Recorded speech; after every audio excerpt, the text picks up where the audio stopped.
Top, c'est parti. Bonsoir, chers membres du réseau YALI. Dans le but d'accompagner, d'échanger et de rester en contact avec les entrepreneurs, l'Académie de leadership, des innovations et de l'entrepreneuriat à l'IDAI, Tchad lance la première édition du Keynote Academy, qui a pour l'objectif de développer les compétences et les cas d'esprit autour des thèmes liés à l'entrepreneuriat. Donc, le premier numéro, nous recevons notre invité Nicole Nadjalka. Est-ce que vous pouvez vous présenter votre parcours? Bonjour à tous. Merci. Bonjour chers internautes, chers membres du YALI.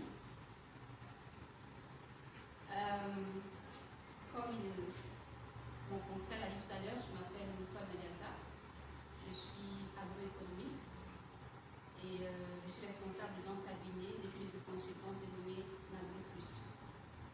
Donc NagriPlus travaille dans le secteur agricole, donc dans la sécurité alimentaire, les chaînes de valeur, le business et entrepreneuriat, mais nous travaillons beaucoup plus avec les jeunes et avec les femmes. Donc c'est ce que nous faisons globalement dans notre entreprise. J'ai un background d'agroéconomiste, j'ai également un master en gestion de projet. Donc voilà un peu déjà ce que vous devez savoir sur moi. Et en leadership, Oui. est-ce que vous avez fait aussi des formations continues en leadership, tout ça? Si vous pouvez aussi mettre ça en valeur, parce que aujourd'hui on parle souvent beaucoup de leadership, ce que vous avez fait. Dans le cadre de formation de jeunes, je pense que vous avez assez d'impact sur la jeunesse challenge aussi, que vous aussi vous pouvez parler aussi. Ok, donc déjà, je mentionne que je fais partie du programme YALI, qui est bénéficiaire aussi, ce qui me permet d'être ici avec vous en plus du fait que je forme déjà des jeunes dans l'entrepreneuriat et tout. Donc ça me permet d'avoir une idée assez globale sur les domaines d'entrepreneuriat des jeunes ici. Donc, ce que nous devons d'abord savoir, c'est que l'entrepreneuriat, ce n'est pas seulement dans l'agriculture. Vu que je suis dans l'agriculture, peut-être qu'il y a des gens qui s'attendent à ce que je parle plus de l'agriculture. Mais aujourd'hui, il ne sera pas question de parler uniquement de l'agriculture. Il y a beaucoup de domaines dans lesquels on peut entreprendre. Il y a la menuiserie, il y a la restauration, il y a le digital aussi, il y a la santé, il y a plein de domaines où les startups tchadiens évoluent dedans. Il y a des gens qui sont dans le recyclage également, des produits et tout ça. Donc, voilà. Maintenant, notre thème du jour, c'est le Covid-19, effondrement ou émergence pour les startups. Que pensez-vous de ce thème? Ok. D'abord, déjà, quand on m'a appelé pour pouvoir discuter de ce sujet, Covid-19, effondrement ou émergence, d'abord, je tiens à mentionner que je ne suis pas experte en mathématiques. Donc, du coup, quand on entend parler d'émergence ou d'effondrement, tout de suite, ce qu'on voit, c'est la théorie du chaos. Donc, la théorie du chaos, c'est un terme purement mathématique. Donc, s'il y a des internautes qui sont des mathématiciens, peut-être en inbox par rapport aux mentions des commentaires, ils pourront nous en dire plus.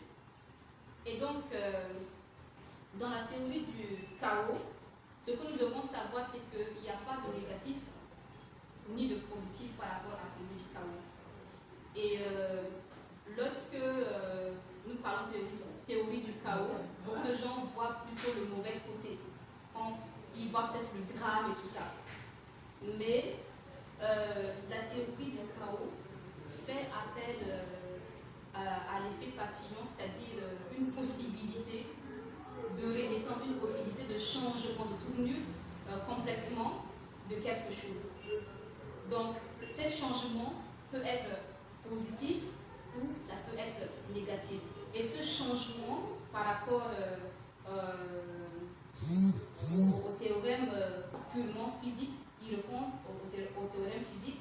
Donc, ça dépend également des entreprises par rapport à leur domaine d'intervention également. C'est ce qui nous permettra à la longue de voir est-ce que certains startups vont tendre vers l'émergence ou bien s'ils tendent vers l'effondrement ou la chute. Pour ne pas employer le mot chaos, parce que le mot chaos n'est pas forcément négatif. Est-ce qu'on peut recadrer peut-être la théorie du chaos en fonction de nos startups ici au Tchad? Beaucoup plus ici au Tchad. Je pense que les startups sont beaucoup plus dans le numérique, la transformation agroalimentaire, la prestation des services. Est-ce que vraiment cet effondrement de l'agence est beaucoup plus les favoriser ou bien les défavoriser? Et je ne prie pas aussi pour les internautes, s'ils peuvent aussi envoyer des questions directement sur la page Giali Tchad, ou bien c'est les numéros qu'on avait laissés en Folan. Je pense que notre invité pourra directement vous répondre. Ok. Si je peux répondre à votre question parce que je n'ai pas très bien suivi. Là, nous parlons de la théorie du chaos. Oui. La théorie du chaos maintenant, sur le cas spécifique, par exemple, pour nos startups tchadiens qui évoluent beaucoup plus dans le type, la transformation agroalimentaire, la prestation de services. Maintenant, quel est le risque d'effondrement ou bien d'émergence? Ok. Bon, d'abord, je voudrais clarifier une chose, c'est que la théorie du chaos nous permet de voir que derrière cet effet chaotique se trouve un ordre strict. C'est-à-dire, dans le désordre, dans ce désordre du chaos, il y a de l'ordre. Donc, ça veut dire que dans ce moment où nous pouvons qualifier de chaos, qui a été engendré par la crise de Covid-19, vous verrez que certaines structures sont fermées, d'autres travaillent mais au ralenti, d'autres travaillent mais à plus de 100 à l'heure. Donc, ça, c'est également ce qu'on appelle, on peut faire intervenir également dans cette théorie l'inflation, c'est-à-dire dans ce chaos, il y a quelque chose de nouveau qui est né, qui a permis que certains puissent mieux se retrouver que d'autres, qui a permis également que d'autres puissent carrément changer de tactile pour faire place à une nouvelle opportunité d'activité, ou a permis également à d'autres qui sont dans une activité d'être débordés. Vous allez voir qu'il y a des gens qui sont, par exemple, dans les startups de santé, par exemple. Ces gens sont débordés parce que ce chaos a fait naître une demande supplémentaire par rapport aux besoins. Déjà, nous avons remarqué que le gouvernement tchadien déjà a promu des postes de santé, d'infirmiers comme ça à des gens. Donc, est-ce que c'est cela l'émergence? C'est une grande question parce que aussi la théorie du chaos donne place également à un système, je peux dire ça systémique, parce que c'est une crise, autant pour moi, une crise systémique. Une crise systémique, c'est une petite crise qui donne naissance à une autre crise, qui donne naissance à une autre crise à un certain niveau, oui, à des dimensions assez différentes. Mais ça peut seulement toucher qu'un domaine ou une autre.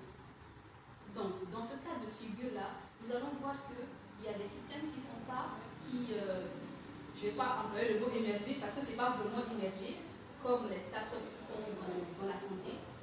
Ils ont plus d'activités que les autres. Mais est-ce qu'avoir plus d'activités que d'autres veut dire qu'on a vraiment émergé? C'est ça la question. Et il y en a d'autres également qui sont des startups d'événementiel, par exemple.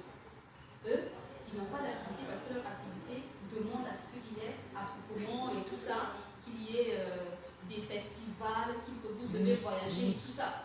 Ils sont au ralenti. Mais est-ce que le fait qu'ils soient au ralenti ou bien qu'il n'y ait pas d'attroupement veut dire que c'est l'effondrement aussi?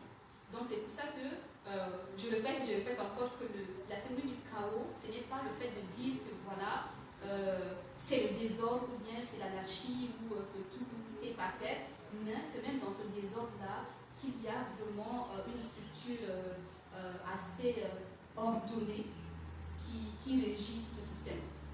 Donc voilà, c'est ce que je pourrais dire. Donc ça dépend vraiment de chaque domaine, ça dépend également de quoi vous entreprenez. Il y a également des startups qui sont dans le digital. Tu n'as pas vraiment besoin de te déplacer. Tu es là sur ton web, tu tapes quelques phrases sur ton clavier et puis tu travailles. Et c'est même le système qui est adopté un peu partout pour les grandes structures internationales. On parle de télétravail, tout ça. Mais ils travaillent, ils reçoivent leur argent peut-être à la fin du mois, mais ils n'ont pas besoin de bouger d'un point à un autre. J'essaie vraiment d'adapter la technique KO à notre contexte réel. Donc voilà, c'est l'ordre strict dans le désordre. Bon, en résumé, c'est l'ordre dans le désordre. Mais je pense que la théorie du chaos, je pense, elle dépend aussi du temps. En tout terme, si la crise dure beaucoup, je pense, ça peut aussi influencer. Et si la crise dure peu, ça peut aussi ne pas influencer. Beaucoup de gens disent que la crise ne dure pas beaucoup. Peut-être que l'État maintenant, par exemple, a enlevé peut-être les taxes pour les IGR à 50%. Là, pour les PME, est-ce que vraiment ça peut être un avantage pour eux? Parce que si la crise dure peut-être un mois, 2 mois, et les 10 mois, ils peuvent en profiter pour aller compenser les 2 mois. Est-ce que aussi pourrait être un avantage? Bon, la crise donne place à beaucoup de scénarios. Il y a des scénarios dans lesquels une crise peut ne pas affecter le système. C'est-à-dire, vous avez une crise pendant un moment donné, et après, le cycle continue de la même façon qu'au départ. Donc, on parle c'est un système linéaire, c'est-à-dire que s'il arrive quelque chose, le système linéaire nous permet de pouvoir comprendre quelque chose, de pouvoir le prévoir et à la longue, de pouvoir même contrôler le système. Ça, ce sont juste des petites crises qu'on rencontre de temps en temps. On a appris à appréhender le système. Donc, on comprend déjà comment le système fonctionne. C'est-à-dire, si tu as tel type de crise, tu sais déjà comment ça va aboutir. Et tu sais déjà comment tu vas faire pour pouvoir parer à la situation. Donc, ce sont des crises qui nous permettent d'avoir des solutions assez linéaires parce que nous pouvons le comprendre, nous pouvons le prédire et nous pouvons même le contrôler. Mais il y a des cas de figure où nous faisons face à des crises systémiques et parfois, c'est quand le système est assez dynamique, on ne peut pas prévoir et on ne peut même pas le contrôler. Donc, quand la crise dure et qu'on n'arrive pas à contrôler certains éléments du système, c'est difficile de prévoir la situation peut-être dans une année, dans 2 ans, qu'est-ce qui va se passer. Donc, actuellement, je pense qu'on tend vers une crise assez systémique qui ne nous permet pas de dire ce qui va réellement se produire dans quelques années. C'est vrai que les gouvernements ont pris des précautions, des mesures d'accompagnement aux startups, des accompagnements à beaucoup d'autres structures également qui peuvent être publiques aussi. Mais nous sommes incapables en ce moment de dire ce qui va réellement se produire dans c'est pas 6 mois, dans une année. Nous ne pouvons pas le dire. Donc voilà, c'est dans cette posture-là, je peux dire assez impuissante dans laquelle on se trouve et que c'est difficile de dire à un start-up aujourd'hui, dans 6 mois, tu pourrais atteindre tel truc. Donc aussi, c'est pas aussi pour décourager certains start-up qui sont en arrêt d'activité aussi. Mais c'est pour dire qu'il y a vraiment des situations qu'il est difficile de contrôler. Parce que le Covid-19, ce n'est pas à un niveau seulement national du Tchad, mais c'est à un niveau assez mondial. Et étant donné que les pays interagissent, nous voyons déjà que les frontières sont déjà fermées. Donc c'est quelque chose qu'on ne peut pas vraiment contrôler, ni dire voilà à long terme, voilà ce qui va se passer.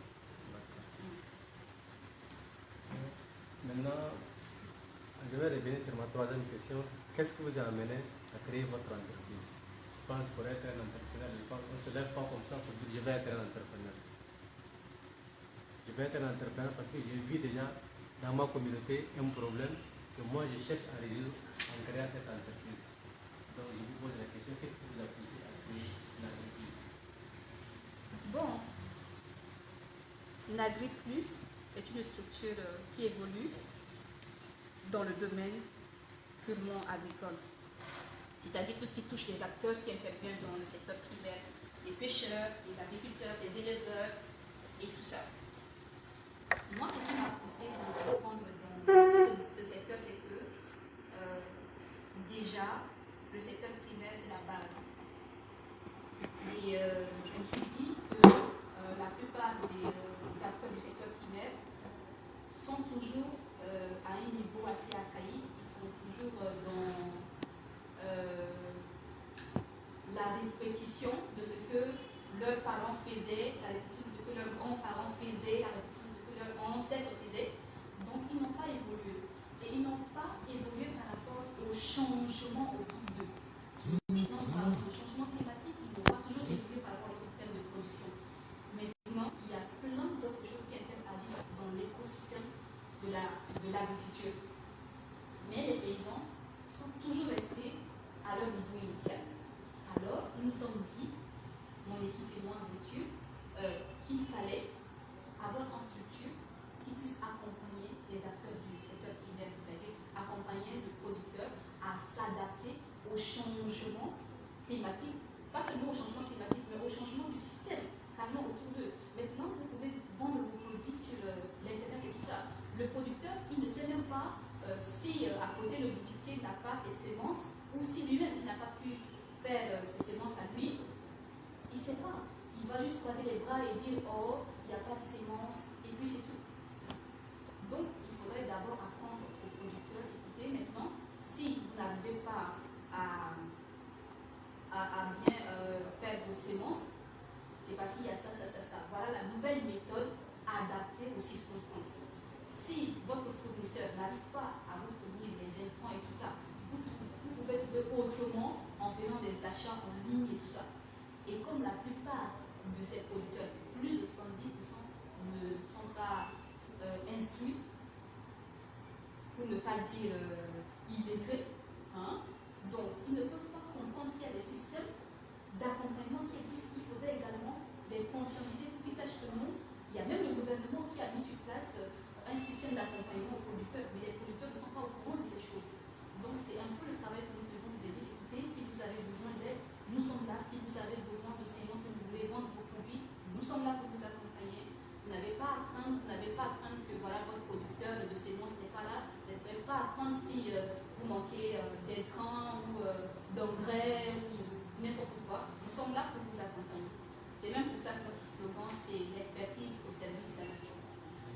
Voilà. L'expertise au service de la nation. J'espère que vous avez des employés, vous les payez. Je pense, est-ce que maintenant, c'est les agriculteurs qui vous payent en retour via la prestation de l'échange entre les deux mondes. Vous êtes comme un trait d'union entre l'acheteur et le vendeur qui subissent ces processus. Nous travaillons avec les grandes structures. Nous travaillons avec des structures comme la FAO. Il y a d'autres structures également, nationales et internationales, avec même le ministère et tout ça. Donc, ce sont des structures qui sont des amoureux, je peux m'exprimer ainsi entre guillemets, des amoureux de l'agriculture qui ont à cœur vraiment de booster l'agriculture tchadienne, non pas seulement tchadien, mais africain ou au niveau assez global, oui. Donc nous travaillons avec ces structures et c'est maintenant eux qui sont nos partenaires, donc on est là comme des prestataires de services et nous mettons en œuvre leurs projets, nous formons des paysans en leur nom. Donc nous jouons en quelque sorte le rôle d'intermédiaire. Maintenant, je crois que vous avez beaucoup parlé de l'agriculture et de l'élevage, tout ça. Oui. Maintenant, ici, le Tchad, tel pays, ça veut dire actuellement, nous sommes à une température à 45 degrés, tout ça. Oui. Je pense que c'est le fait du changement climatique. Et maintenant, l'utilisation beaucoup plus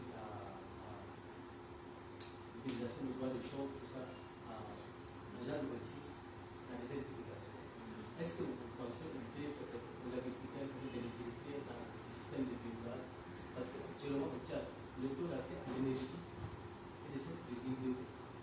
Là, selon les enquêtes qui ont été menées par la Banque mondiale récemment. Donc le taux d'accès à l'énergie est très très élevé. Si vraiment on changeait vraiment la technologie, comme vous êtes déjà des conseils dans le domaine de l'agriculture, on peut maintenant faire du biogaz, utiliser maintenant le digester comme un engrais bio qui permet de pousser plus dans l'agriculture. Et on peut aussi éviter des maladies du type comme les cancers et tout ça. Est-ce que vraiment vous avez pensé à cela aussi?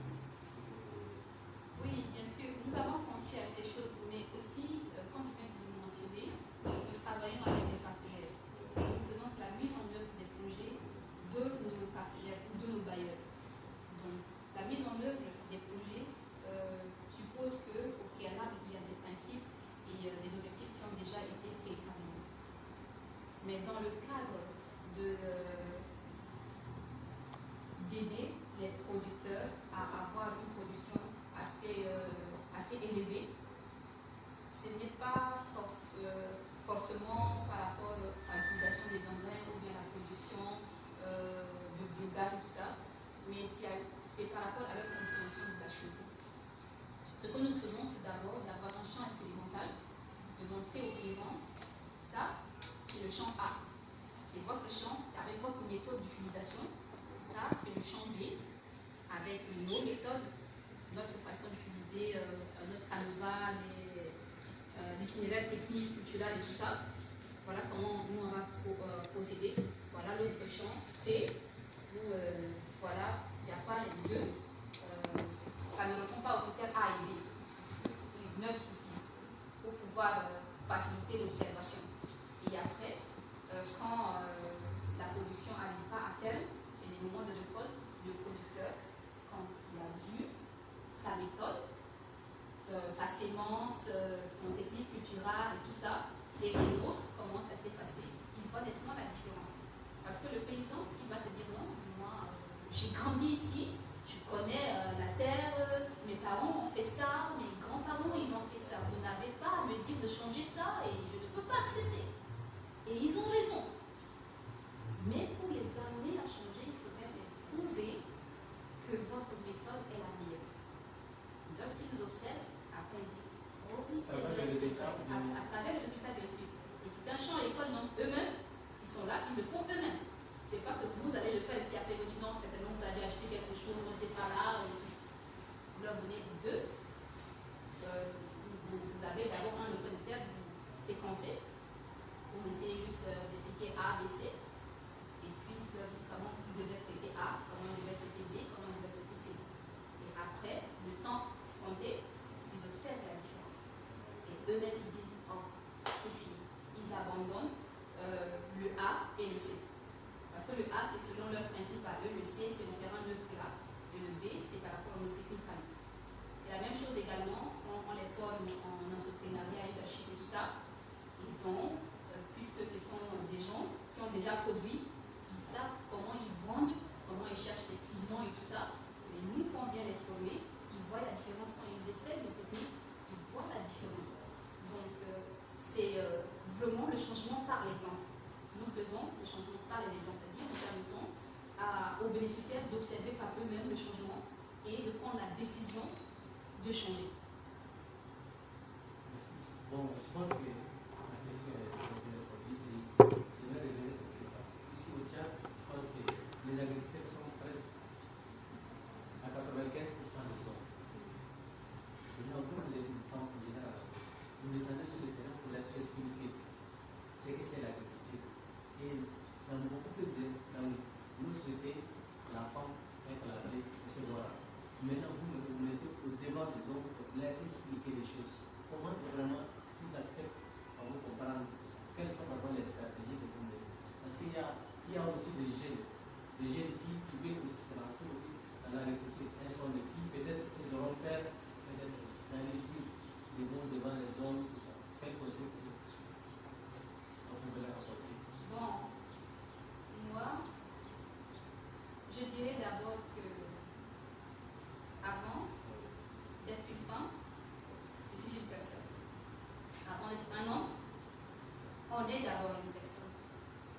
Donc, lorsqu'on est en face d'une personne, la première des choses, c'est de le traiter avec respect. Le traiter comme si c'était nous-mêmes.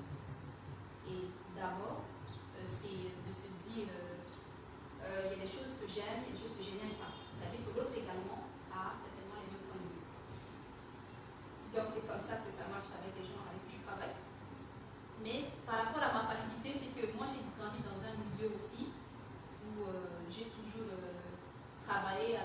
gens de plusieurs cultures. De vraiment plusieurs cultures, donc j'ai cette facilité-là d'approcher les gens de toutes sortes. Donc c'est peut-être ça ma facilité quand je vais au village. Tu peux facilement me comprendre, peut-être juste à ma façon d'attacher mon foulard. Mais à part ça, tu vas penser que j'habite toujours ce coin, ce village où voilà, je me mêle à la population et je fais comme eux et du coup ça facilite les activités. Donc, il faut au moins se dire un mot pour les filles vraiment qui cherchent à rentrer dans l'agriculture. Peut-être les filles hésitent un peu dans l'agriculture parce que c'est un travail qui est un peu pénible, tout ça. Bon, c'est pas... Ok. Moi, mon conseil ne va pas s'adresser uniquement aux filles. Je ne suis pas sexiste. Et je n'aime pas trop quand on discute et qu'on parle trop fille, femme. Moi, j'ai l'impression qu'on fait une distinction, on essaye de catégoriser autant pour moi les gens. Je pense que si on se donne les pouvoirs d'aller au bout par rapport à quelque chose, on va y arriver. Et après, ce conseil, je l'ai donné à un monsieur qui était venu me voir à mon cabinet parce qu'il voulait, il a des hectares de terre et il avait beaucoup d'argent et il voulait investir dans l'agriculture. Il me dit, vraiment, j'ai tout ce qu'il faut, mais je ne sais pas dans quoi je vais entreprendre. Vraiment, l'agriculture, il paraît que c'est beaucoup d'argent et c'est bien, c'est l'avenir, donc aidez-moi et tout. D'accord, je lui demande les b.a.-ba, c'est-à-dire où se trouve votre terrain pour pouvoir avoir une idée de la pédologie, les structures de la terre, qu'est-ce qui est le mieux adapté par rapport à la production et tout ça. Et je lui demande qu'est-ce qu'il dispose, est-ce que c'est lui-même qui veut produire, est-ce qu'il a déjà les mains d'œuvre et tout ça qualifié et tout. Après, il me dit, oui, j'ai tout ça, mais après, moi, je voyage tout le temps et tout, j'ai pas le temps. J'ai dit, écoutez, c'est bien, mais vous dites d'abord que vous n'avez pas de main d'œuvre qualifiée, et puis, deuxièmement, vous n'avez pas le temps de suivre. Alors, moi, je vous déconseille de mettre votre argent dans l'agriculture. Pour plaisanter, je lui ai dit, écoutez, l'agriculture, c'est comme une femme que tu épouses. Elle est capricieuse, elle va te demander des tas de choses que tu devrais faire, mais tu l'as choisie et tu vas jusqu'au bout. Donc, tu vas lui donner de ton temps, tu lui donnes de ton argent, tu lui donnes. Et lorsqu'elle est satisfaite, elle te donne également, elle te donne tout ce que tu veux aussi. Donc, c'est un peu ça l'agriculture. Tu lui donnes de ton temps, c'est-à-dire quand quelqu'un te dit, le labour, c'est comme ça que tu dois faire, c'est comme ça que tu devrais le mener. Parce que chaque spéculation, si tu dois produire de l'arachide, c'est pas la même façon que tu vas faire le labour ou bien préparer le sol quand tu dois faire le maïs ou bien la patate, c'est différent. Donc tu respectes vraiment l'itinéraire technique, on te demande fais tel kilo d'apport en engrais ou en urée, tu dois apporter telle quantité d'eau par rapport à la sémence, tu dois respecter. Donc, que tu sois une femme qui veut produire, qui veut entreprendre dans l'agriculture, que tu sois un homme qui doit entreprendre dans l'agriculture, tu dois donner, peu importe que ce soit, même si ce n'est pas l'agriculture, tu peux entreprendre n'importe quoi. Mais si tu veux entreprendre dans quelque chose, il faudrait disposer de ton temps pour la chose, disposer de ton énergie pour la chose, et en plus ton argent. Mais si tu as seulement que ton argent et que tu n'as pas de ton temps, c'est sûr que tu vas rater. Si seulement tu n'as juste ton énergie et ton temps, tu n'as pas l'argent, ça ne va pas marcher. Il faut les trois. Il faut ton temps, il faut ton énergie, il faut ton argent. Donc si tu veux entreprendre n'importe quoi, l'agriculture, n'importe quoi en tout cas. C'est ce que j'ai dit. Pas seulement pour les femmes, mais pour les hommes aussi. C'est vrai que l'agriculture, c'est pénible. Et vous allez peut-être me demander, oh, ça demande vraiment les activités physiques, c'est la force et tout ça. Mais de nos jours, il y a la motorisation également de l'agriculture. Donc, pour ceux qui ont des moyens, ils peuvent vraiment s'en sortir, que tu sois une femme ou un homme. Mais après, les moyens au Tchad et en Afrique, ça manque un peu. Donc, je conseille aux gens de commencer petit et après, s'ils ont plus de moyens, ils peuvent s'acheter les engins possibles pour pouvoir continuer. Mais pour ceux qui ont déjà des moyens, ce que je leur dis surtout, c'est soit ils ont la main d'œuvre qualifiée, ou soit eux-mêmes, ils sont disposés à suivre. Parce que nous sommes là seulement pour appui, pour conseil. Donc, nous allons uniquement de temps en temps pour suivre est-ce que vous avez respecté l'itinéraire, est-ce que vous avez fait ce qu'il faut. Mais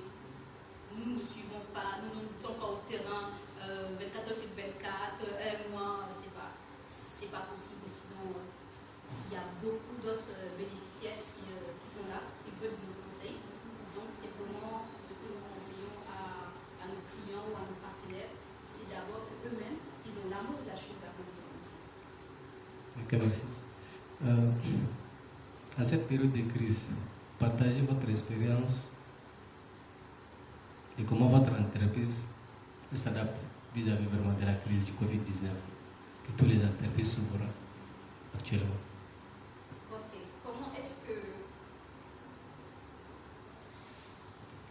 comment est-ce que nous nous adaptons?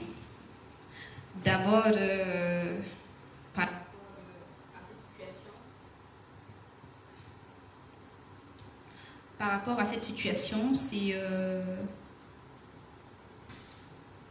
je dirais, un peu au ralenti, parce qu'il arrive parfois que nous faisons des formations qui peuvent prendre parfois 200, 300 et plus d'individus dans une salle. Et c'est pas évident vu que maintenant, il n'y a pas de rassemblement. Sinon, les études, c'est juste que chacun dans son bureau le fait. Donc, nous continuons à faire des études, des analyses de projets et tout ça. Les conceptions de projets, nous le faisons toujours. Donc, par rapport aux prestations de services, s'il faut juste la rédaction ou la correction ou l'analyse des choses, nous continuons de le faire parce que c'est d'abord ça, les prérogatives du cabinet. Maintenant, l'intermédiation commerciale aussi, nous le faisons de temps en temps aussi. Mais la seule activité qui est au ralenti en ce moment, c'est juste les formations. Sinon, les autres activités, comme l'intermédiation ou les suivis, évaluations, la conception de projets et tout ça, les analyses, nous le faisons toujours. Voilà. Bon, quand j'ai posé cette question, j'aimerais encore revenir sur la théorie du chaos. Quel est votre point de vue par rapport à la théorie du chaos concernant nos startups tchadiens? Ah bon? Ok. Est-ce que vous pensez que nous sommes arrivés au typing point? Si oui, quelles sont les propositions pour les startups? Ok.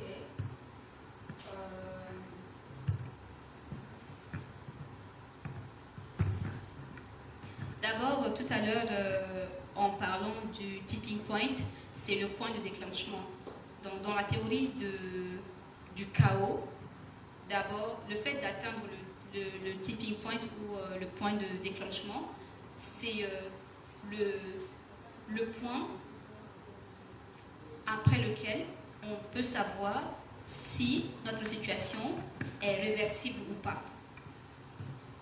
C'est-à-dire, vous pouvez soit changer complètement d'activité ou soit changer de domaine où c'était le moment où tu peux te dire voilà, quelle est ma situation?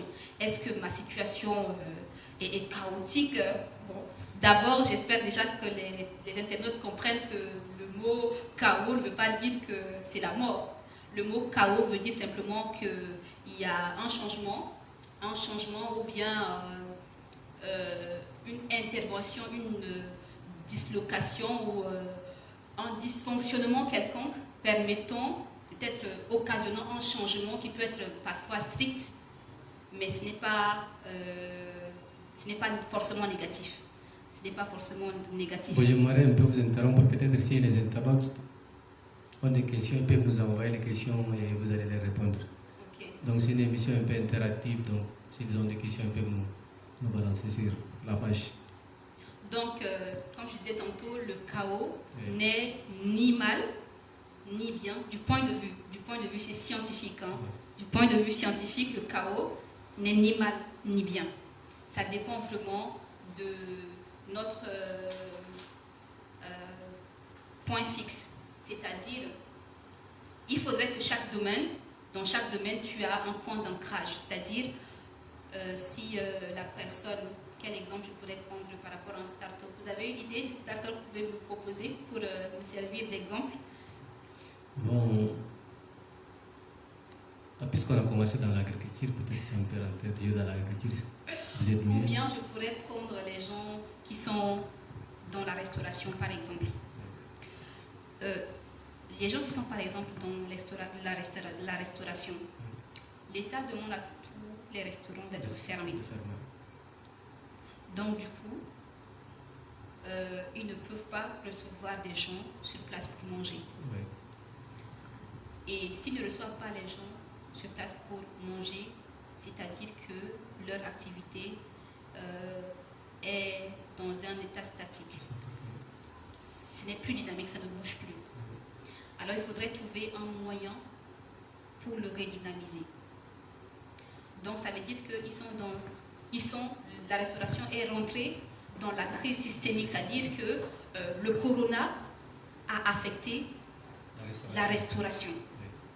Donc la restauration est dans le cycle de la crise systémique. Maintenant, pour savoir si cette crise systémique ou bien cette start-up qui est dans la restauration a atteint son tipping point, c'est-à-dire la restauration, soit en ce moment-là, doit décider si la personne, d'autant pour moi, qui entreprend dans la restauration, doit se décider, est-ce que j'arrête la restauration ou est-ce que je trouve un moyen de sortir de ce cycle-là et de me réinventer. Et c'est là où l'effet papillon intervient aussi, c'est-à-dire une opportunité de changement de tactile. De changement de tactique autant pour moi. Donc, cette personne devrait se dire, écoute, maintenant, je suis dans la restauration, là, tous les restaurants sont fermés. Quel est, moi, mon point de ma vision ou ce point fixe me permettant vraiment de changer ou de sortir de cette crise systémique-là, de sortir de ce système de crise systémique. Parce que sinon, il reste, il est bloqué. Il faudrait qu'il trouve un moyen de sortir dans le système. Il va se dire, oh, il y a des opportunités en ce moment, il y a parfois des structures qui travaillent. Moi, je viens du boulot en ce moment. Donc, c'est de voir comment il peut livrer de la nourriture. La livraison, pas à domicile, parce que c'est le boulot, quoi. C'est d'avoir des clients qui travaillent en ce moment et de pouvoir les livrer peut-être à manger directement dans les bureaux. C'est une opportunité pour lui. Et ça peut être même une opportunité beaucoup plus grande que quand il était sur place, fixé dans un endroit où il ne peut pas bouger, que c'est les gens qui viennent à lui.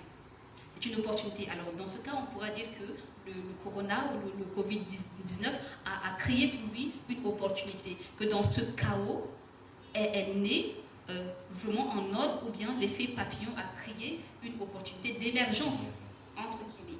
Pour cette personne, s'il sait vraiment saisir, s'il sait avoir une vision le permettant vraiment de profiter de cette opportunité, il pourra dire, voilà, allons-y, je vais livrer.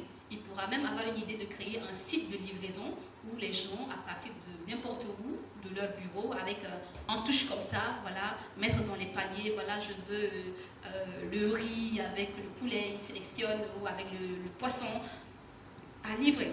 Il pourra dire que voilà, pour la livraison, c'est ça, ça, ça, ça, ça. Donc c'est une opportunité pour lui.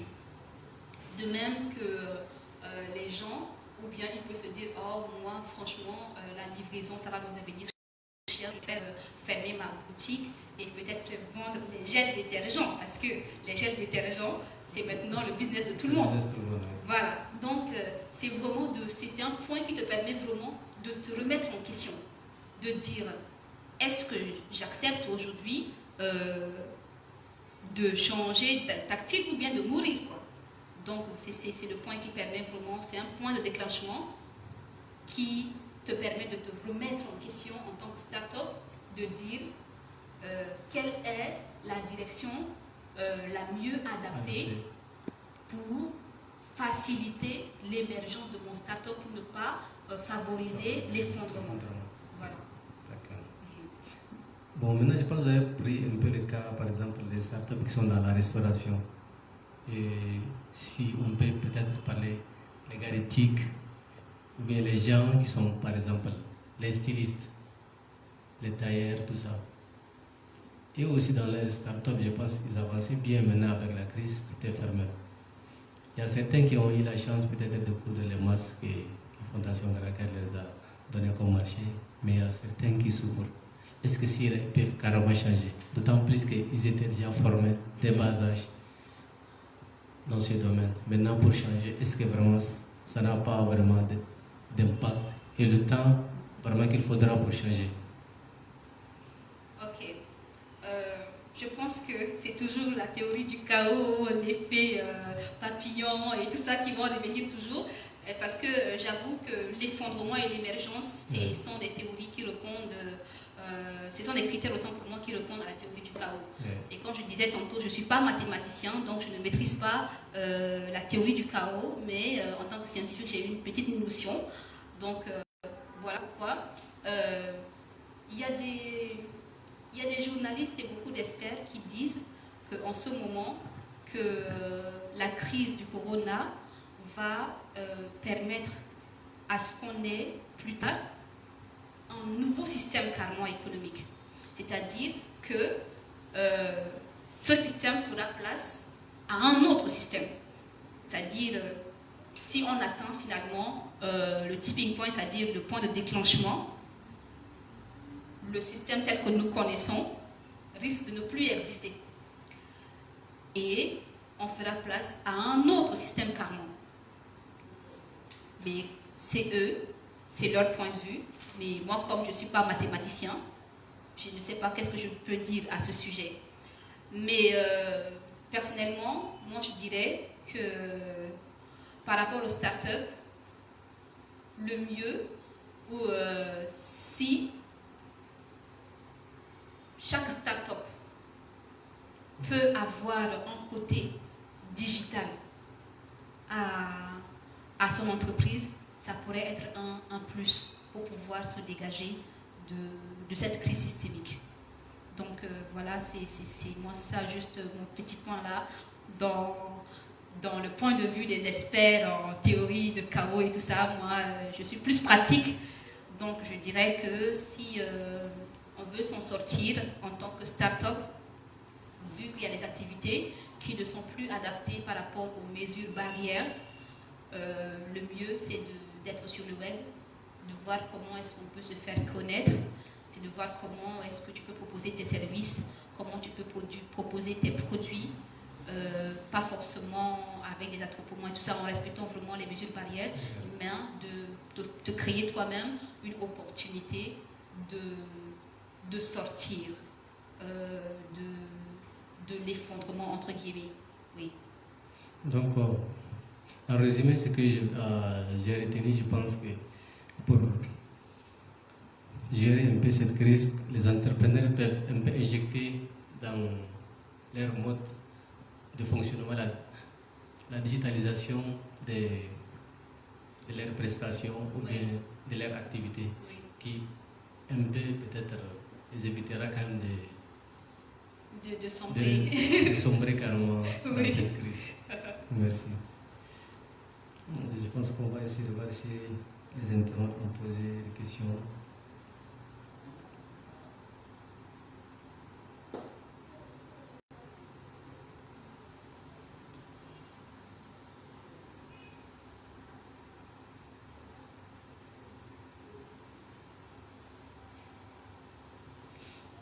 Il y a beaucoup de gens qui ont...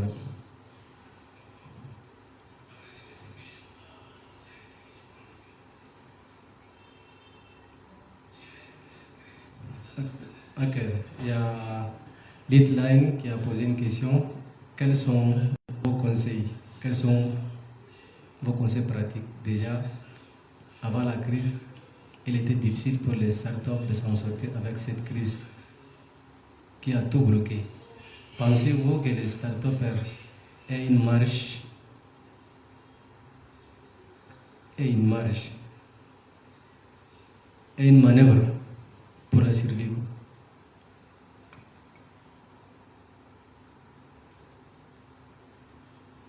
Est-ce que je peux reprendre? Okay. Quels sont vos conseils? Litline disait quels sont vos conseils pratiques? Déjà devant la crise qui était difficile pour les startups de s'en sortir, avec cette crise qui a tout bloqué, pensez-vous que les startups aient une marge de manœuvre?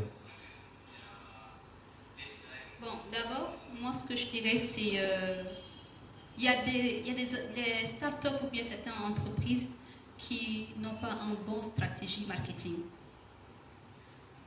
Oui. Donc, tout le fonctionnement d'un start-up ou bien son émergence, puisque Aujourd'hui, on est dans le système émergence ou effondrement, donc je vais employer vraiment ces mots à longueur de temps. Ouais. Donc, ce qui fera vraiment la différence des startups, c'est par rapport à leur système marketing. Ouais. Donc, il y a des startups qui n'ont pas un bon système de marketing. Ils n'ont pas un bon système de marketing. Ils sont là, ils n'ont même pas parfois, ils n'ont pas de flyers, ils n'ont pas de carte de visite, ils n'ont pas ils ne savent pas comment se faire connaître.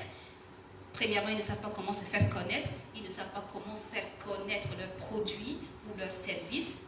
Et du coup, si aujourd'hui, je ne viens pas vers toi te dire qui je suis, tu ne sauras jamais comment je m'appelle. Bien sûr. Mais, par exemple, si tu es un peu curieux, tu viendras vers moi me dire bonjour, comment tu t'appelles? Bien sûr. Et je te dirai comment je m'appelle. Donc, parfois, il y a des startups qui ont juste leur siège quelque part, ils ont leur logo. Et un passant intéressé par ce qui est écrit, il peut rentrer et dire bonjour, j'ai vu ce qui est affiché, je venais juste prendre des renseignements. Mais il faut savoir également que très peu de passants font ça. Alors du coup, comment vous voulez émerger dans ce cas de figure? Il faudrait aller vers les gens, dire comment vous vous appelez, qu'est-ce que vous faites et pourquoi vous êtes venu vers lui. Vous êtes venu vers lui parce que vous voulez lui proposer soit vos produits, soit vos services. Et comme ça, si la personne est intéressée, ou même si la personne n'est pas intéressée et qu'il pense qu'il connaît quelqu'un qui est intéressé, et que vous avez peut-être un flyer, il pourra donner à cette personne-là. Parfois, il y a comme ça, moi je suis là, chez moi, ou bien je suis parfois au boulot, je reçois un coup de fil, on me dit allô, bonjour, c'est tel, ok, j'ai entendu, ou bien quelqu'un m'a donné votre contact, il paraît que vous êtes le meilleur dans tel domaine, je voudrais que, voilà, si vous avez un temps à m'accorder, je dis, il n'y a pas de souci. Tu vois. Donc, c'est comme ça que les startups, il faudrait trouver un bon stratégie marketing d'abord, avant de penser que comment tu devrais émerger ensuite. Donc, pour avoir un bon plan marketing, c'est d'abord d'avoir une vision, de te dire où est-ce que je veux aller. D'ici 3 mois, à quel niveau je me vois, à quel niveau je veux être. Dans 1 an, à quel niveau je me vois, quels sont les impacts concrets que je voudrais observer. Donc, voilà comment il devrait juste... donc, qu'il y ait le corona ou qu'il n'y ait pas le corona, la stratégie marketing, vraiment, peut tout changer. Voilà. Mais est-ce que la gestion financière, tout ça ne peut pas jouer? Parce qu'au début, je pense qu'il est encore novice dans la gestion financière, tout ça. Maintenant, avec la crise, est-ce que vraiment ça ne doit pas impacter? Parce qu'il doit avoir un peu peur d'investissement. Maintenant, pour l'investissement, je pense que la personne aura un peu peur. Mais avant la crise, je pense que quand on investit, il n'y a pas de souci. Maintenant, avec la crise, pour investir, on n'est pas sûr vraiment qu'il y ait vraiment un retour. Est-ce que les gens vont venir payer nos produits, tout ça? Donc, pour cela, quels sont les conseils vraiment à donner à ça? Moi, je pense que sa question est beaucoup plus dans cet ordre d'idée. Ok. Nous faisons également au cabinet des formations en entrepreneuriat et en leadership aussi. C'est que tout entrepreneur ou tout leader, avant de se lancer dans quelque chose, devrait d'abord étudier. Étudier tous les paramètres du domaine dans lequel il veut entreprendre. C'est-à-dire voir le bon, le mauvais côté, voir le marché, faire l'étude de marché, l'étude des besoins aussi, de voir quels sont les risques qu'il est appelé à être confronté. Et c'est vrai que les risques, il y en a partout. Mais de voir comment est-ce qu'il peut minimiser ces risques. Parce que si tu as peur des risques, d'investir, oublions, il n'a qu'à oublier d'être entrepreneur parce que ça ne va pas marcher.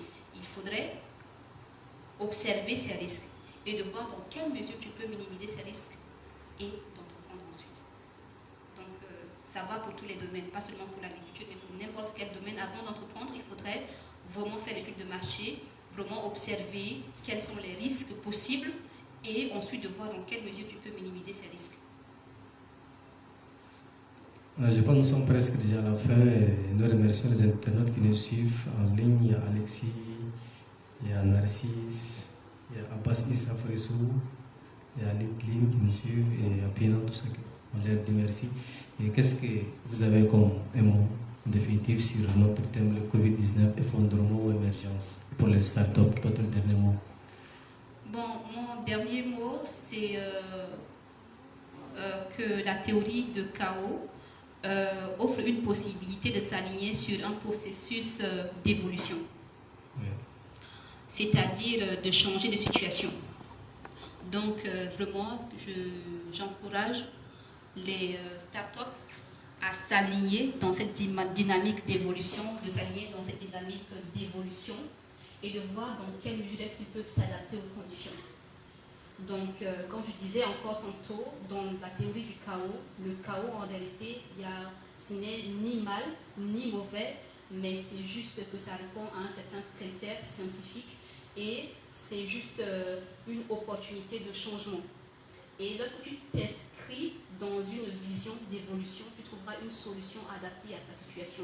Tout à l'heure, je disais que si chaque internaute ou bien chaque start-up puisse s'inscrire dans une dynamique de mettre un côté numérique dans leur start-up ou un côté digital, les permettant vraiment d'atteindre leur cible tout en respectant les mesures barrières. Oui. En sachant déjà que le gouvernement fait de son mieux pour accompagner les start-up. Merci. Merci. Merci. Maintenant, nous arrivons à la fin de notre émission de Ali Tchad. Donc, la première session maintenant prend fin. Yali Tchad vit l'Académie de leadership, d'innovation et d'entrepreneuriat a mis cette émission, la première, elle n'est pas la dernière, je pense que c'est chaque lundi à partir de 17h à 18h qu'on invitera un acteur du monde de l'entrepreneuriat ou bien de la société civile pour venir parler un peu de jeunes, tout ça, et beaucoup plus dans l'entrepreneuriat et l'entrepreneuriat social, afin de venir parler un peu pour les jeunes, les orienter et le partage d'expérience. Et vu la crise du Covid-19, on a aussi des projets qui sont en cours. Le P525, qui est aussi un projet pour Yali, l'objet est de former 100 jeunes en période du Covid-19 en ligne. Parce qu'en ce moment, il n'y a pas vraiment attroupement de jeunes, tout ça. Donc, on fera cette formation en ligne afin maintenant de former les gens. Et il y a aussi il y a le Shabab. Le Shabab innove aussi, qui est un projet aussi de Yali qui nous permet maintenant de déceler les jeunes entrepreneurs qui ont de belles idées. On peut les accompagner jusqu'à 6 mois, et si possible, avoir des financements et accompagner ces jeunes dans le monde de l'entrepreneuriat. Merci. Ainsi, maintenant, par enfin notre émission. Merci, Madame Nicolas Diatta. Merci beaucoup, Monsieur Seyd. Merci. Bonne soirée à vous tous. Merci. on allait se serrer la main tout à l'heure parce qu'on est tellement habitué à la fin des émissions de se serrer la main ou bien de se faire des accolades, mais heureusement que on n'est pas arrivé. Merci. Merci beaucoup à tout le monde. Merci. Au revoir, chers téléspectateurs et Respectons